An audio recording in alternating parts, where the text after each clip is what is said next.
Known as the one who brought Jezebel to her end, Jehu's story is filled with intrigue, prophecy, and action. But who was Jehu? And what led to the fateful day when he ended the reign of one of Israel's most infamous queens? Jehu first enters the biblical narrative during the reign of Ahab, a notoriously wicked king of Israel. Ahab and his wife Jezebel led Israel into idolatry, worshipping Baal and turning the people away from the God of Israel. Jezebel in particular became infamous for her cruelty, including the persecution and murder of the prophets of God. Jehu was a commander in Israel's army, described as a man of fierce determination and unrelenting zeal.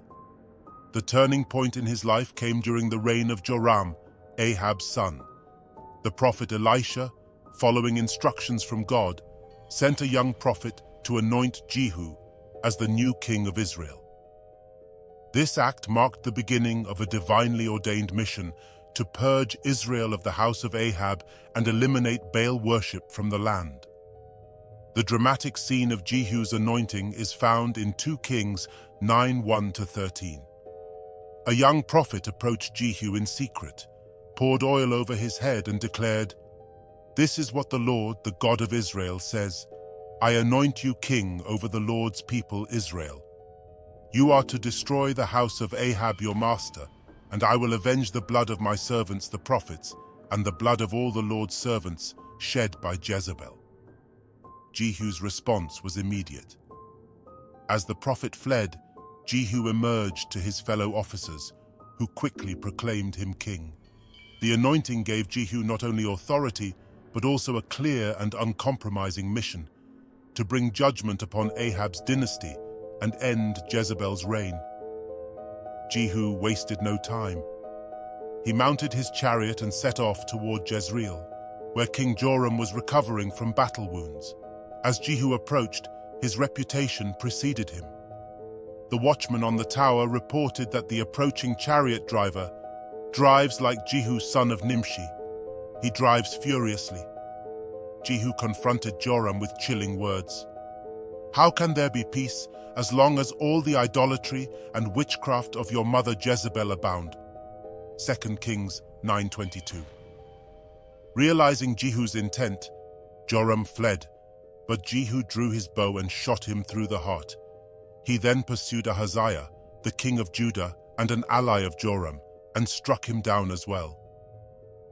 These acts solidified Jehu's role as the instrument of God's judgment, fulfilling prophecies against the house of Ahab. Jehu's most infamous moment came when he turned his attention to Jezebel, who remained in the palace at Jezreel. Hearing of Jehu's approach, Jezebel prepared herself, putting on makeup and adorning her hair, likely in an attempt to intimidate or seduce the new king. As Jehu arrived, Jezebel taunted him, calling out from her window, "Is it peace, you Zimri, murderer of your master?" Unfazed, Jehu looked up and commanded the eunuchs standing near Jezebel to throw her down. Without hesitation, they obeyed, and Jezebel fell to her death.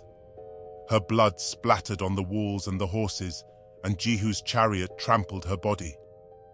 Later, when Jehu ordered her burial, fulfilling her royal status, his men found only her skull, hands, and feet. This gruesome detail fulfilled the prophecy of Elijah. Dogs will devour Jezebel's flesh at Jezreel, and no one will be able to bury her. 1 Kings 21:23. Jehu's mission wasn't over. Determined to eradicate Ahab's influence entirely, he orchestrated the deaths of 70 descendants of Ahab. He sent letters to the elders and guardians of these princes, challenging them to either fight for Ahab's dynasty or deliver the heads of the royal family. They chose the latter, sending the severed heads to Jehu in baskets.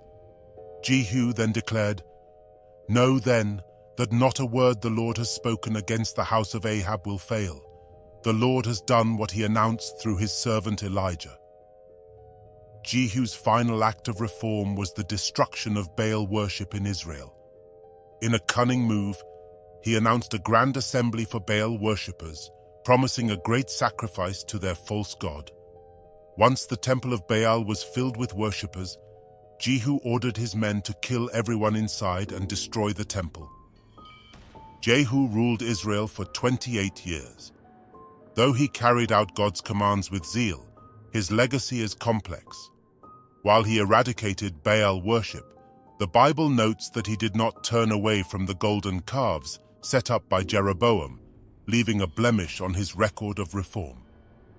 Jehu's story stands as a powerful example of divine justice and the dangers of idolatry. It reminds us that while God's purposes are always accomplished, human leaders are imperfect instruments of his will.